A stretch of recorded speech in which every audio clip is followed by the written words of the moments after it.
Ver el programa o el plan del gobierno federal para reforzar los hospitales y clínicas del país, es importante hacer un análisis sobre el por qué estas enfermedades que parecían ya erradicadas regresan de nuevo, el sarampión, la tosferina. ¿Qué está pasando? Un experto nos lo va a explicar y le agradecemos que vía remota esté con nosotros el doctor Jorge Baruch Díaz. Él es jefe de la Clínica del Viajero de la UNAM y experto en políticas de salud global y epidemiología. Doctor, gracias por esta conversación. ¿Qué tal? Muchas gracias a ti, saludos al auditorio. Doctor, el día de hoy veíamos datos en específico del sarampión y en los últimos días de tosferina. Más que alarmarnos, dicen hay que ocuparnos. ¿Cuál podría ser la razón de que estas enfermedades que creíamos ya desaparecidas en el país retornen? Bueno, el problema más importante de que haya reemergido el sarampión y la tosferina es precisamente la baja cobertura de tasas de vacunación que hay en el país. Y esto es por una simple razón, que es un fenómeno a nivel global que está sucediendo con respecto a la pandemia de COVID-19, en donde la gente dejó de ir a los centros de salud y atender a las campañas de vacunación por miedo a que en el centro de vacunación pues pudiera haber este riesgo de contagio. Entonces, a partir de este momento, pues comienza a haber una disminución en la cobertura de la vacunación, sobre todo en las vacunas como la tosferina, que viene con la hexavalente, la pentavalente, en los niños, y el sarampión, pues en niños y también adultos jóvenes, ¿no? Que prácticamente no han sido vacunados en la infancia y que persisten sin vacunas, que pues son grupos de alto riesgo porque en donde permea la desinformación o la falta de confianza en las vacunas, y por eso es que no se vacunan. Claro. Sí, doctor, le saluda a Jorge Armando Rocha. Gracias por esta entrevista. Me llama la atención y qué bueno que lo explica de esta manera. Esto se debe entonces a factores externos, porque hay quienes, sin ser expertos, le están echando la culpa a la administración de López Obrador. Pongo un ejemplo, Enrique Krause acaba de escribir: la vacunación fue uno de los orgullos de la medicina mexicana. Generaciones de médicos trabajaron para ella, generaciones de mexicanos se salvaron gracias a ella. El gobierno anterior criminalmente la liquidó. Celebremos que se reinicie. ¿Se está reiniciando realmente? ¿El gobierno anterior no hizo nada, como están sosteniendo algunos a la ligera? Mira, aquí pues no es una cuestión de administraciones, realmente va más allá porque es la salud de los mexicanos. Entonces debemos enfocarnos en estrategias para poder hacer llegar a las comunidades remotas las vacunas, pero no solamente eso, sino la comunicación del riesgo que sea efectiva.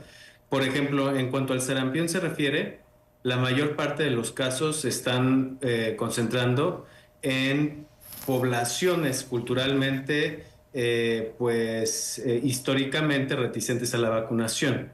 Es Chihuahua, el municipio de Cuauhtémoc, ¿no? En donde hay regiones del estado en donde se concentran poblaciones que pues son reticentes. Entonces, el personal sanitario, los tomadores de decisiones en cuanto a salud a nivel local y el gobierno federal, pues tienen que hacer un esfuerzo para pensar de qué manera llegar a esas comunidades y convencerlas de que la vacuna es segura y que la vacunación es altamente efectiva. Y eso no se está logrando. No se está logrando hacer este clic. Y esto es histórico. No nada más es de este momento ni de dos administraciones. Entonces, por ejemplo, es Chihuahua.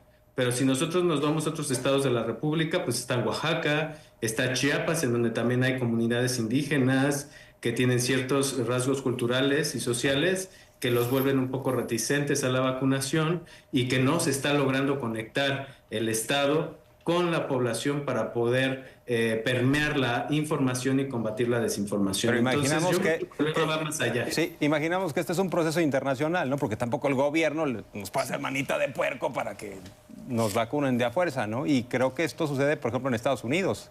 Cada vez más personas... No, pero sí tenemos que ser capaces de intelectualmente saber cómo darle la vuelta al asunto para combatir esta desinformación y estos grupos antivacunas, y creo que eso sí ha quedado claro que podemos mejorar a lo largo del tiempo, y en el caso de la vacunación se ha estancado y a veces se ha disminuido. Entonces hay que ser más pues más entendibles con la población para que tengan éxito nuestras campañas de vacunación y convocar a la población que si está dispuesta a vacunarse, pues a continuar con estas tasas de vacunación elevadas en otras áreas de la República Mexicana, justo para que los niños, que pueden ser los más afectados, pues no sean los que reciban pues las complicaciones o la falta de interés de la población o de los gobiernos de llevar la información y las vacunas hacia estas áreas reticentes. Entonces, el mensaje es claro, las vacunas son seguras, efectivas, lo único que podemos hacer para combatir el brote de sarampión es llegar a estas comunidades, convencer a las poblaciones a través de mensajes claros, contundentes y otras estrategias de asociación entre las ONGs, entre las comunidades y el gobierno, Sí. para poder vacunarse. Doctor, ahora pongo sobre la mesa otro tema. El gobierno federal dice, bueno, hay muchísimas vacunas disponibles, incluso en los centros de salud, pero la gente no va. Nos hablaba de las comunidades lejanas. Pero, ¿qué hay de los movimientos antivacunas que tomaron fuerza en la pandemia y que siguen teniendo mucho, digamos, poder en la opinión pública a través de las redes sociales? ¿Cómo combatir la desinformación de estos grupos antivacunas? Afortunadamente son los menos. Realmente los grupos antivacunas no han permeado de manera importante en nuestro país y prácticamente en Latinoamérica, a diferencia de otros países ubicados en el hemisferio norte. Y esto es una buena noticia para nosotros, porque esto quiere decir que por lo menos los mexicanos, la mayoría confiamos en la ciencia y en los beneficios que esta nos puede traer, incluyendo la vacunación.